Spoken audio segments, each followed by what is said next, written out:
Good morning, everyone, and welcome to today's presentation, Getting Started with Knowledge Graphs, Main Challenges and How to Overcome Them. Let me start by introducing you to today's speakers. We have Irene Polikoff and Robert Coyne, both with Top Quadrant. Irene is the CEO and co-founder, and Robert Coyne is the CMO and co-founder.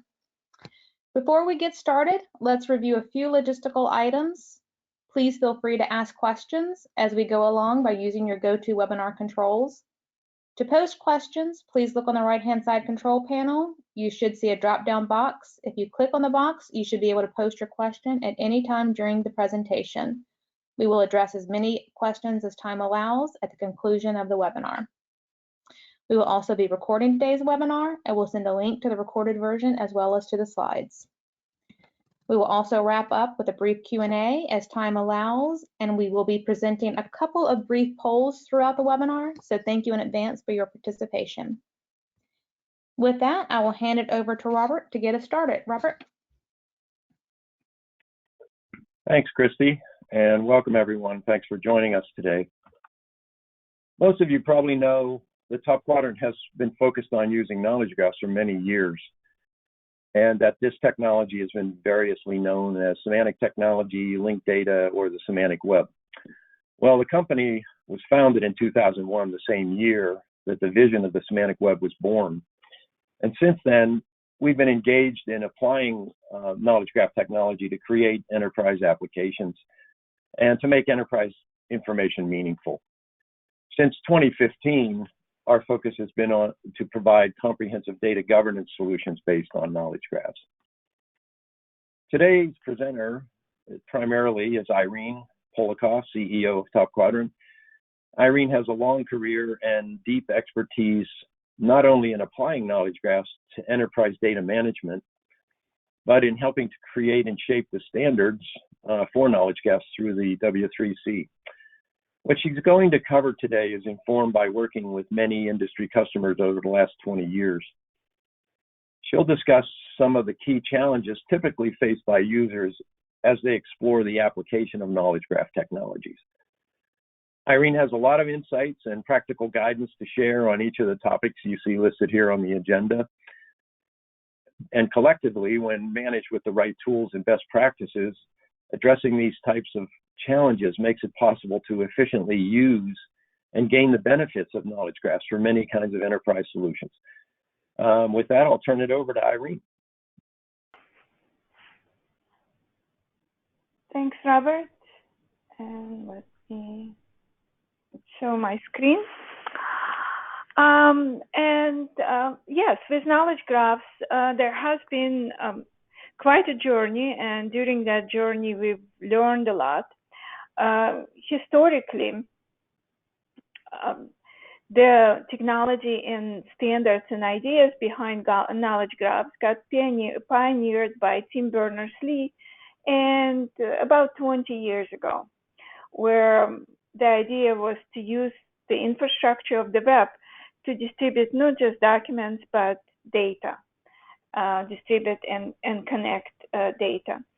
And then during that period, standards were developed, implementations have started, many lessons were learned. 2012 was a milestone because the technology got picked up strongly by Google, but also by other search engines to help them capture and the background knowledge and use it to drive presenting the right information to people who search for information. And you could see that knowledge graph anytime when you search in Google or on your results page on the right, you see some structured results, like here, if you're looking for a mathematician called Ada Lovelace, you see some information about her, that she lived in 19th century London, and then a link to London, etc. So all this linked information is Google's knowledge graph. And it's not just Google, many other companies are using it today. So in the running up to now, from 2012 to today, especially in the last couple of years, there's been lots in the news about knowledge graphs, many articles, many enterprises using it. So it's very popular topic. So when we talk about knowledge graphs, what exactly do we mean by a knowledge graph? So basically representing any information that you may be interested in and representing it using a graph data model. And a graph data model fundamentally is the network of nodes and links, as opposed to, for example, tables, rows, and columns that you would have as a model in a relational database. One important thing about knowledge graphs is that they could capture the underlying data, but they could also capture the metadata or the models for the data itself, all in the same graph representation. And those models can be quite rich, and they enable rules and inferencing. All of this technology stack is based on open standards, and that's where I've earlier mentioned Tim Berners-Lee and World Wide Web Consortium working on those standards for quite a number of years now. And because it's web-based, knowledge from both private and public knowledge graphs can be easily connected. So just as a very simple example, here we see a part of the knowledge graph that contains data. In our example, data about people. So we have someone who is called James, and he has blue eyes, and we know who his father is. Now, at the model layer of the knowledge graph, again, all in the graph itself, we have a description of people. So people have parents, and a parent would be another person. People could have eye color, etc. So that's kind of a basic schema for the data. And then even richer than that, we could have additional level of models that are enriched with rules that enable inferencing, such as if two of the parents have blue eyes, then the child's going to have blue eyes as well. So if we have knowledge about the parents, we could infer the eye color of the child. That's a simple example of enriching the data in the knowledge graph. So from this example, you see that there could be different types or subgraphs within a larger body of the knowledge graph. Standards-based. So that's fundamentally a standard stack for the knowledge graphs. Each of the layers in the graph has in the stack has a role. So URIs provide the identity of resources, entities in a graph, and HTTP is underlying protocol. RDF, or Resource Description Framework, gives us the graph data model. As I described, the idea of nodes and links between nodes. In RDF, those are triple statements, very simple facts in a way structured as subject, predicate, object. So subject and object would be nodes in a graph, and the predicate would be a link, roughly speaking. So that's the underlying graph data model. Sparkle is a standard query language for RDF. You could think of it similarly to how you think of SQL as a query language for the relational data. XQuery is a query language for XML. Sparkle is a query language for RDF for knowledge graphs. And then since we could also represent models as part of the graph and rules, we need next level of languages to represent those in a graph, how they would look in a graph. And that's where this stack of technologies, RDFs, a very simple vocabulary for modeling, And then on top of it, OWL and Shackle, both building on RDFS. So RDFS and OWL have been around, older technologies in terms of knowledge representation have been around for 15, 20 years. And Shackle is a newer one, and it incorporates a lot of lessons learned, especially in trying to adapt OWL. So Shackle is about 2 years old, and I was part of developing it in W3C, World Wide Web Consortium. So today, you could use Shackle alongside with OWL, or you could use just Shackle on top of subset of RDFS. You don't really need OWL because Shackle incorporates, the kind of capabilities that are available with OWL.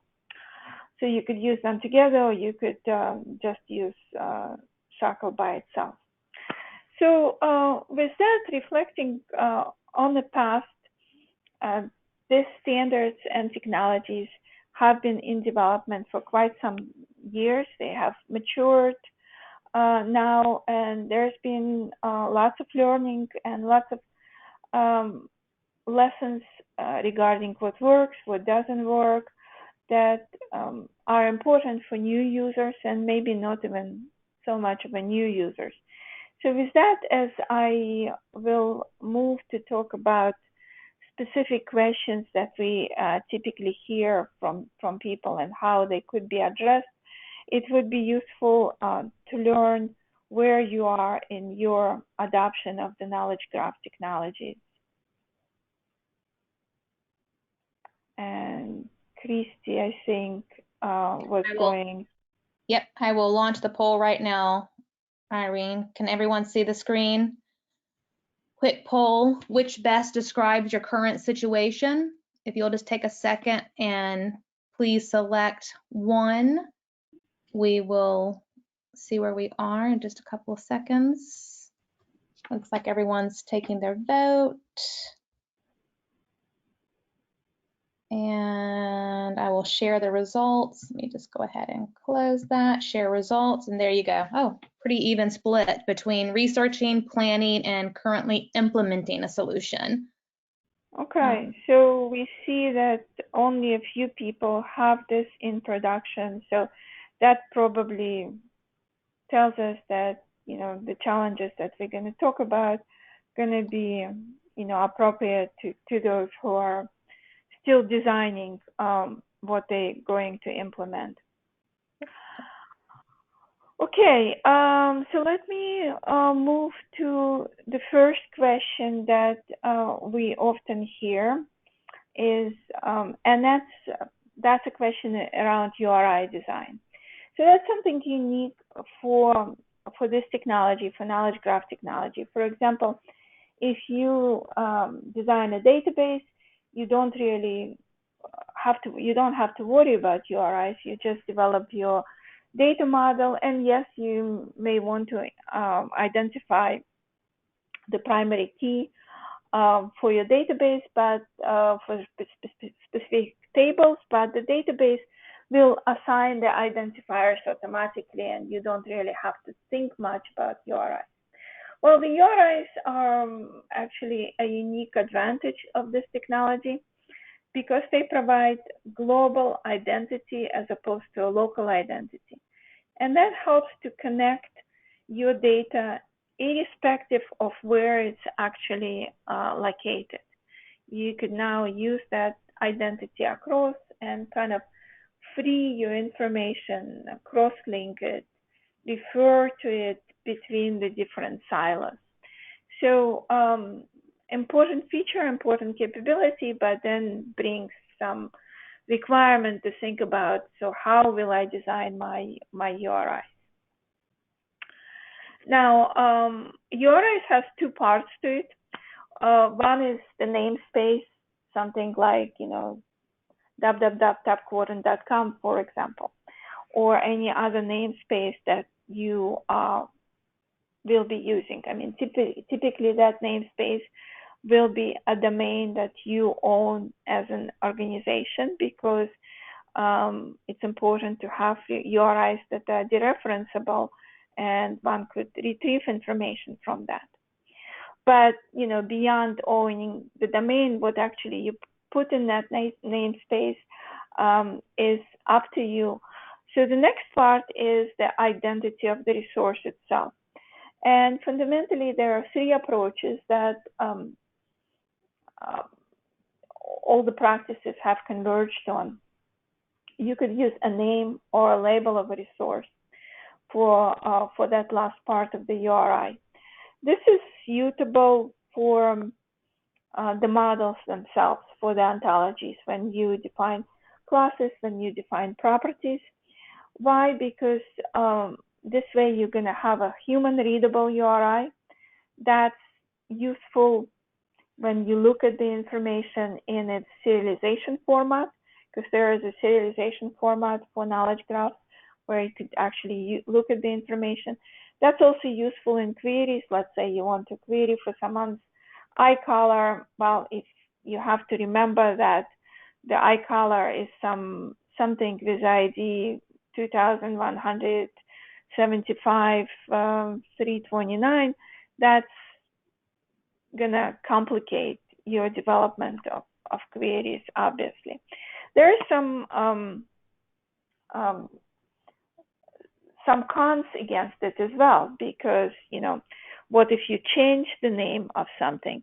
Well, if you're using it for ontologies and highly controlled vocabularies, that minus kind of does not outweigh the pluses, because typically you think about the names for those classes and properties well before you create them, and they don't really get changed that much. And if they get changed, maybe it's a different thing altogether. So that's used quite often. Now, for data in general, it's probably most convenient to just have a system-generated unique identifier. Just have it generated by the system, pretty much like databases generate their own IDs and counters. And those randomly generated UUIDs, often they combine numbers as well as letters. And what we noticed with customers is, because they may be trying to align with some downstream systems that requires just numerical identifiers. So it's important to have that mode where this UUID is actually a number. Sometimes for some uses it is important. And then there's a third approach where you use as your identifier some kind of a field that could serve as a primary key. For example, all companies have some kind of a company number that gets assigned to it by government, and that could be used as a unique ID. So if there is an authority that assigns some identifier that is not necessarily random, may have some semantics in it, etc., and that's guaranteed to be unique within the scope of that particular data, you could use that as identifier. And just to give you some examples how it works, for example, in our product TopBraid Edge, the way we facilitate it is that when you create a new graph, you set the default namespace, and that's the namespace that's going to precede the URI. You could have different default namespaces per graph, or you could use the same default namespace for a number of graphs. In general, it's preferable to have different, so it's easily to identify which resource belongs to which graph. And that identity could also be automatically generated by the system. It also could be, provided by the user, and with some defaults set in. And then for the resources themselves, you could use among the URI construction methods for the resources. The primary key method is typically set up within Ontology itself, since it's based on a certain property. So you have to put that kind of information on the property itself for the class. And here's how this may look like. So we're looking right now at an ontology. This is a standard ontology actually developed at W3C called SKAS, a Simple Knowledge Organization System. It is used in development of thesauri and taxonomies. And that's a good example of how the URI, so here you see URI abbreviated with this SKAS as a prefix for this longer namespace. But the URI of this class aligned with a label or a name of the class. And if that's the method you're using, you'll create a new class or a new property, you give it the name, and that will be used for the URI construction. Here's another example, and that's a SNOMED. The SNOMED is a medical terminology that has an organization or a set of, organizations around the world, because there's international SNOMED, but there is also local versions, like version for US, version for UK, Germany, and so on, for the development of codes for specific health, medical terms. And here you see that there's a code for this term, and that's the code that's used for the URI construction. So that's a good example using a value of the property to generate URIs. SNOMED is actually an example of a controlled vocabulary where they take that same approach throughout. So the properties, for example, that are used in SNOMED, such as code itself or occurrence or finding site, they all also, their URIs also follow that method. They don't use human readable names. They use those type of codes. Now, if you were to use UUIDs as a way to construct URIs, this is how it may look like. So the name that you give to, let's say, an airport, and I'll be using airports in our example, would not impact that particular URI. It's just system generated. And in this example, as you see, it combines numbers as well as letters, but it's possible to set it up at the server, so just the numbers would be used if that is important. And yeah, you see the URI construction method in this example is set to UUID. Other kind of additions to the URI construction that may be interesting is to use a prefix. So that could further distinguish things. For example, you could use the class name when you create instance. You could use a class name as a prefix. So if you create an airport, the name of that class, airport, would be prefixed with a dash to this ID. Or if you create a person, the name of the class person would be prefixed. And you could use that as a full name or as abbreviation. So that's another thing that we found that is useful for people. And whether your users can modify URIs as they create new resources or cannot modify URIs. So that's another setting that is important. To what extent you want to give users control to override whatever's generated by the system. So that's pretty much covers the URI creation advice. The second challenge that we hear a lot about is how do I create ontology model? So as we talked, you have your data in a graph, and data is described by models. Models can be quite rich, and there's also models available for use and so on that have been created by various organizations. And in general, the modeling practices are not dissimilar to what you do when you doing data modeling in general, like for a database, for example. Except that with databases, there is a pretty standard methodology that people are familiar with. They take one from conceptual model to logical model to physical model. In case of graphs, they are very expressive, and you don't really need to go and translate your entity relationship type of a model into a physical model that fits the table structure. Graphs allow you to express it the same way as you model connections of entities and relationships between them. Maybe because of that,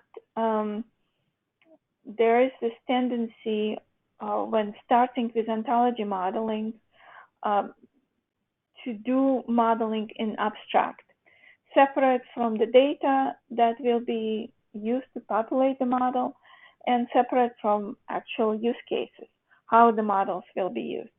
And that's a big mistake, because if that's what you do, you're probably going to have challenges and issues when you try to use this model. So what to do instead? It's very important to understand the purposes of the ontology. What kind of questions will it be used to answer? What will be the queries? What will be the requests? Because they drive the design. There's no absolute true knowledge representation that will work in all cases. That's all about viewpoints. It's all about use. We're not going to talk that much about methodology, but one of the important methodology steps, as I said, many things that people may have learned about ER modeling and data modeling still applies in terms of conceptual and logical modeling. So use that as a methodology, and also make sure to define some typical questions or typical queries, because they will drive the design and they will be used to test the models. Also, definitely use your data to test the quality of the models, to test its fit for purpose, and not just only to test, but you could actually use your data and generate the ontologies from data. Iterate as necessary, and as far as reuse, there's some models that are available for reuse, and that can be quite useful. That also presents some challenges, so I'm going to talk about that as well. But first, let me give you an example of how you may be able to lift and bootstrap a model from data. So we're going back to our airport example. And let's say I already have some data for airports. It could be data in a spreadsheet, which is a pretty common format. It could also be data in a graph, but in a graph where we don't have a full model of the data, because it's also possible to have graph that is kind of schemaless. You just have information, but you don't have a model of that information. Typically, in order to use that data, you will need to create some kind of model. But maybe your starting point is just those nodes and links without a model behind them, or the model is not complete, or maybe not well aligned with the data, and you want to use the data itself to actually lift the model from data. So in our example, we'll see how it may be done with spreadsheets.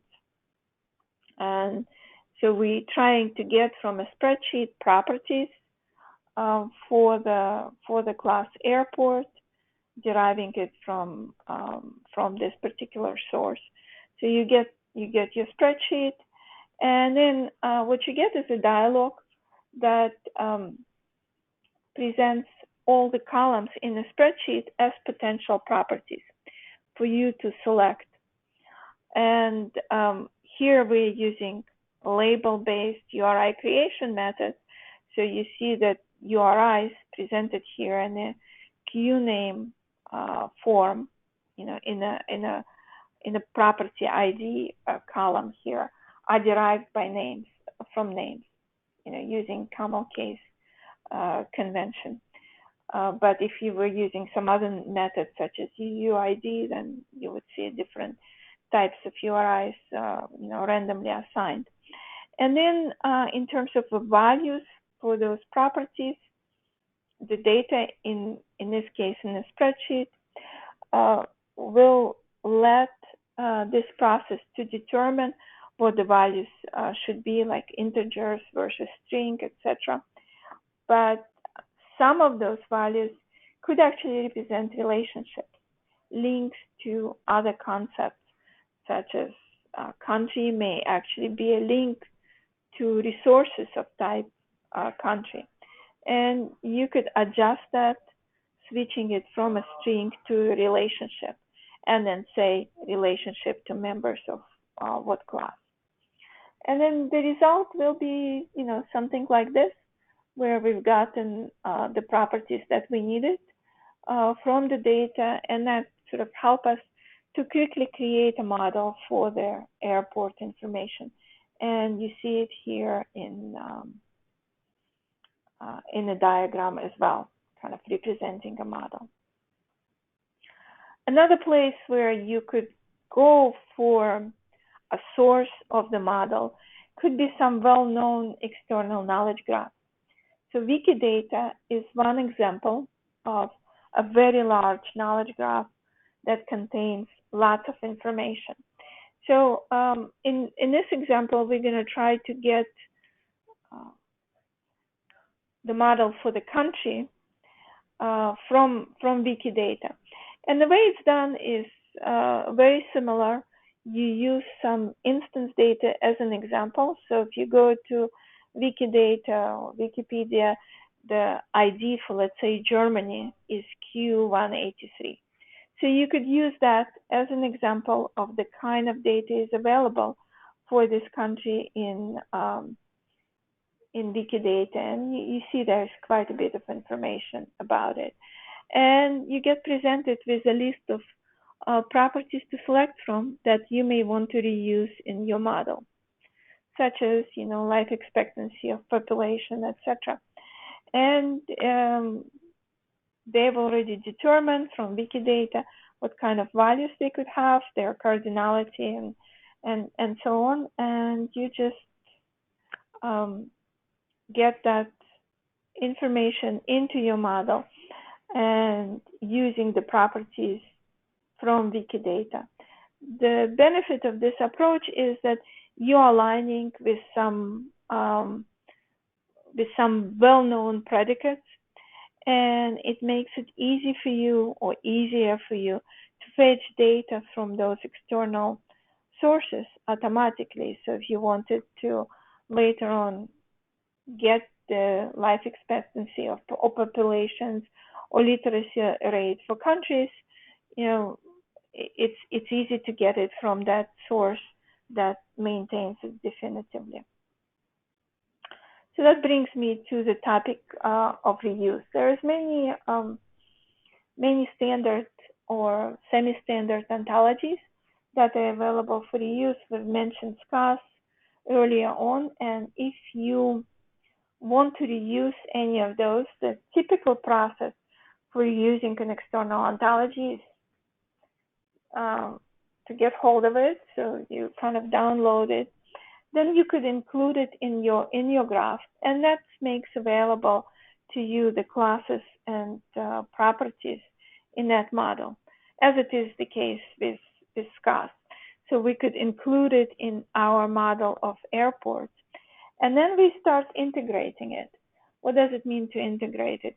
Well, if we've included it, it's probably because we want to either use those classes as a target of our relationships, or we want to maybe create our own classes as subclasses of those. And here's an example. As I mentioned, SCAS gives you a model for thesauri, and classification schemes. So maybe I want to have different ways to classify my countries, let's say an airport, and in case of countries, let's say by income level, and I could create it as a subclass of SCAS concept. That means that all the properties defined for SCAS concept are now available to my subclass, and I could use it as I create different levels of classifications for countries' income. So that's useful, but reuse always has a question. Does it have what I need? Does it have enough? So if it doesn't have enough, you could add. You could add directly to your new class some additional properties that you need. You could add to the classes you're already using. So you could add at this level, at the level of a concept class. But also, does it have too much? So if it has too much, it's a lot of noise that maybe you want to screen out. You don't want to be looking at your data, and you want to say explicitly that this is not a property, for example, that you will be using. Shackle has a feature for it where you could deactivate information that you will not be using. And that makes it explicit. And then when you work with actual data, you will not see those property values. So for example, let's say we don't want to have an example field. We could just say it's deactivated, and therefore we're not going to be using it. So again, use your data to create your models, or and to test your models. Use your use cases and queries to drive the design of the model, and reuse selectively as necessary, including the models that you're going to reuse, building on top of them, and also screening out items that you do not need. The next challenge we hear about is a struggle or a challenge of how do we make our developers like working with RDF data. It's a new set of technologies with its own practices for modeling, its own language for Access, Sparkle, etc. Well, the developers today have well-established stack of technologies that they like to use. Quite often especially if they're working on a front end, they're working with various JavaScript components. They used to access data through the interfaces that are common in modern development, such as GraphQL. That's very popular, that delivers JSON that developers need to work with. And that's the world that they prefer to be in. And with that, connection to the knowledge graph world is needed. So in our own practices, both internal development and development with customers, what we actually do to support this important connectivity is to use the models that are created for knowledge graphs to automatically generate GraphQL schemas that can deliver a JSON. So you go from a model like this to a GraphQL schema that can then be used by the standard front-end development tools, using introspection to create a semantic model There's automatic translation to RDF and driven by the schemas and models. And where necessary, Sparkle could also be integrated into those queries through something called GraphQL directives. So that provides a very nice integration and nice access to developers to the information and knowledge graphs without requiring additional skills from them, actually.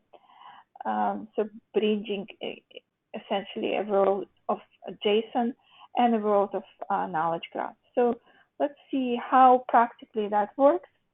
And for users who work with JSON and who work with GraphQL, GraphQL is a very familiar tool that lets them formulate queries.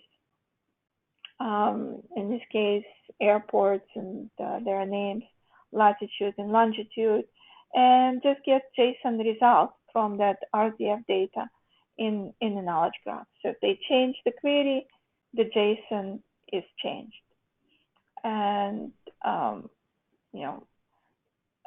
the tool has support for the auto-completion and for looking actually at the model behind each class. So all of this is nicely integrated for the developers to use. And beyond that, you could query, you have this introspection support built into the queries for data, but you could also query for the model itself. For example, what classes are available, what are the properties of each class. So that comes out also as JSON. So now we're querying over the ontology. And again, the similar type of a support for GraphQL query over schema. So we found that to be very, very useful and very popular. Lets developers start working with the knowledge graph data right away without really requiring any additional skills. Helps a lot with adoption. Another thing that we have questions about quite often is how to capture statements about statements. And let me explain what I mean by this. So if you look at this information about Germany, the same example that we used with Wikidata, you see information about population. But actually population was changing over time. So, and we also have, we have point in time information, and then we also have kind of a provenance of that information. Where did we get it from? So how do you capture it in a graph where you have a node, a link, and another node? So that approach for capturing this type of information is typically called reification, or kind of objectification of a property value, where we need to say something about this 80,500,000. And there are two fundamental approaches for dealing with it. One is you actually turn this an attribute or literal value into a relationship. And in such example, you would create a class called population, and that class would have instances of its own. And then for Germany, you're not going to say that the population of Germany is 80,500,000. You're going to say that the population is linked to this new resource, new population resource, and then on that population resource, you're going to provide the actual value, and you're going to provide the date. So that's one option. And sometimes it's important to use that option, especially if the concept of population is kind of key to your use and key to your application. There are some downsides to this option, is that the actual number, the value of the population, is not directly connected to Germany, so you have to go to two hubs to get it. And that's gonna make your queries a bit more complex. And also, if you originally, decided to just store population directly, and later on you decided to that you need to capture additional facts in terms of evolving your graph, then you will need to transform the data that you have in a graph into this format from the direct storage of the value. So that's one approach. Another approach where you keep the population as an attribute and the value as is, and then you sort of layer additional facts on top, the date and the source or whatever else you need to do. And in RDF, that's supported by so-called RDF statement reification. So the downside to that is that it's pretty verbose, because effectively you insert 4 additional triples to say, oh, there is a new resource that represents this population triple, and it has this subject, this predicate, this object, and its new resources RDF statement, and now we could capture facts on top of it. So because this is pretty verbose and also complicates queries and other things, a new standard has been in development called RDF star or RDF plus, where you could directly layer a triple on top without this additional verbosity. And it's supported by TopBraid Edge. In order to capture those additional statements, what you basically do, you create a new node shape. Node shape is a way to describe the structure of the data. So a class is a kind of a node shape, but you could also have a node shape that's not a class, that doesn't have necessarily instances, just captures the data description. So in this case, I'm going to call it Provenance shape. I'm going to say that it's going to have an effective date and a source.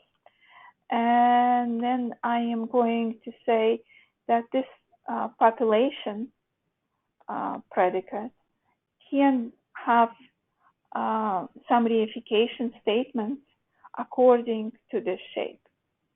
And when I actually work with data, it will open up and give me an ability to add additional facts to the population.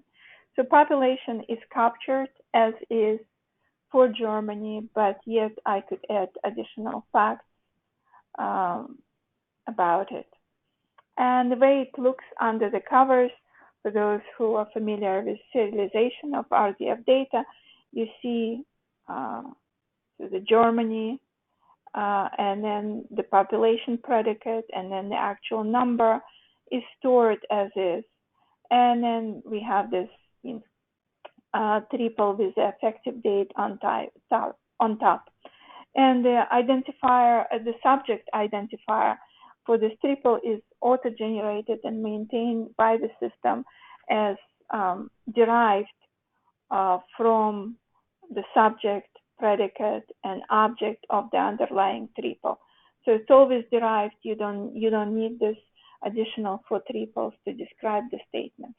So that's address this information bloat issue and address the query complexity issue. It becomes a modeling decision as to whether you use this first method where you actually create a class such as population, or whether you use this second method. The modeling decision is based on what's most important for you. Really, capturing the population like this, or is the population a complex resource that you're gonna be using in your applications extensively. And the last challenge that I want to talk about is one that has to do with reasoning. As we talked earlier, reasoning is an important advantage of knowledge graphs, that you could enrich them with additional facts based on the available facts. The question is how exactly, to do that. And, coming back to our early example, like we could derive person eye color if we know the eye color of the parents in some cases. So those rules that support reasoning can be pretty rich, nearly arbitrarily complex, and could also be stored in a graph. It is a complex topic, and in fact, we have I think we had a webinar a while ago specifically about rules and reasoning and the use of shackle for rules and reasoning. I'll provide some reasoning capabilities, but it's pretty complex, both in terms of modeling using OWL. We find that it's the learning curve and the learning journey is quite difficult, and the kind of use cases that OWL was targeted for, with the open world assumption, non-unique resources. So only for a certain kind of classifications, it's a good fit. And that gave birth to development of other approaches. So we at Top Quadrant originally worked on SPIN, or Sparkle inferencing notation, which is the ability to specify rules using Sparkle as a query language. And then in the context of working with Shackle as a standard for W3C, that was a foundation on which Shackle capabilities for building rules were developed. So with Shackle, you could specify not just classes and properties, but you could also specify there's very rich support in the standard stack for rule expressions. And those rules can be quite rich and highly expressive. I'm going to give kind of very simple example here of how this is done in the tool. So let's say I have countries and airports linked to countries. So I could get from the country to airport following this link backwards. And let's say I want to count the number of airports in the country and make it available to my graph queries, and make it available to my applications, etc. So to do that, I could construct a rule that will calculate it. And what this rule says is, okay, I'm following this property in the inverse, this link between country and the airport. I'm doing a count, and this is how I'm going to calculate the values. And rules can be specified using Sparkle expressions, but as you see in this example, they could also be templated. So all the person who's specifying rules have to do is pick the template for a rule and then pick variables such as a property on which to base the count. And it becomes quite useful, quite easy to use, and will be available. Rules of this kind will be available for query, for GraphQL queries. So the values get calculated dynamically.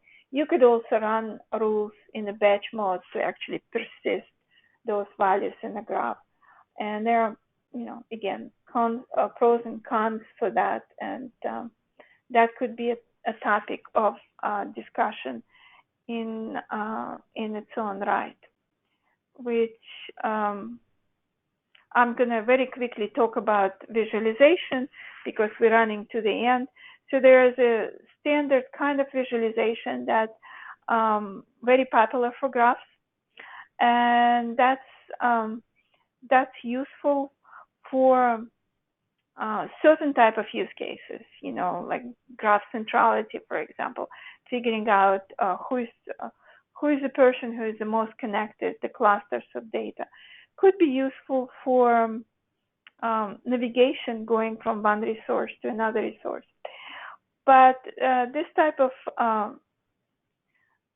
this type of visualization, this type of graph exploration has its limitations as well. So for example, here we have that type of graph exploration that goes from this class airport to the properties that are defined, to actually what are the values, are those integers, etc. And here we're exploring a raw graph, and we get the information that we need, but it's not really presented in maybe the most useful way for our particular needs. While the diagram like this, that could also be generated from the graph, is more aligned with the kind of presentation that that we need. And there are various other examples of those kind of a task-specific visualizations that are possible to generate from a graph. For example, in data lineage, yes, there are underlying connections in the data. And by data lineage, I mean how data flows from one data source to another, being processed by applications, etc. If all that raw data is presented, it would create a very complex graph diagram. And a more task-specific lineage diagram, for example, with the ability to drill down into the details and present it in the way users needed is important. So what the lessons learned from here is that, yeah, there are some generic graph visualizations, and they could be useful for some use cases, but quite often that generic visualization of nodes and links will not be what you need, and there are other methods and ways to visualize graphs that are specific for the task at hand. Now, we have covered quite a bit of the content, and we're thinking that some additional topics may be important for people who are implementing solutions and exploring this technology, and maybe going in depth into some of the topics that we've covered, or maybe doing some additional topics. So with that, we'd like to ask you a question of about what you find challenging and in your adoption journey, and what is the most important gaps and area of interest for you to help us figure out what to present in the additional webinars that we are planning. And Irene, you'll see that I've gone ahead and launched the poll, and we're getting some responses now. So thanks everyone for taking a couple of seconds here at the end to provide your response to what best describes your challenges in using knowledge graphs. And you can select more than one if that pertains to you. I'm going to give it a couple more seconds. Looks like almost everyone has voted. Okay, I am going to close out the poll. Okay, I'll close. Share the results. There you go. Okay, all right, interesting. Thank you for the input. That would certainly be useful for us. So in conclusion, I want to say that practices around RDF stack have definitely matured, and in the past, some of the technology was perhaps too academic, but now as it moved to the mainstream, there's lots of good and useful learnings, and we, for example, at Top Quadrant, try to embed those best practices in a product as much as possible to support our users. And some of the benefits of using knowledge graphs for various applications, but including for data governance, which is what our focus is, its flexibility, extensibility, availability of reasoning, integration with machine learning. I haven't talked about it much, but that's also a very interesting topic. And in general, bridging the silos of information across the enterprise. with that, maybe we have a time for 1 or 2 questions. I know we're running very close to the end, Christy. Right. Yes, we have quite a few questions, and we will be providing responses. Even if we don't cover them in today's call, we'll provide responses along with our slides and recording. But here's a question we can try and squeeze in. How are knowledge graphs different from other types of graphs? Okay, that's a good question, and I think that would be probably would be useful as a topic of a separate webinar. But actually, so there's 2 main types of graph data models. There's RDF graph data model, which is what we refer to when we say knowledge graphs, because it lets you capture the models and rules and not just nodes and links in the data. And then there's property graph data model. We actually recently published a white paper that goes in detail about the differences between them. So we recommend you to take a look at it. And then I think in the future we'll also plan a webinar to go deeper in that topic and specifically discuss the differences. And I think the link will be in the presentation. Yes, that is correct, Irene. And I think with that, we'll probably close out today's presentation since we're over the hour. But we will be providing the slides, the recorded version, as well as a link to this white paper that Irene just mentioned. If we didn't get to your question, which we probably didn't, we will provide responses as well. So be on the lookout for that. And thank you everyone for your attention, and hope you have a great day. Thanks so much.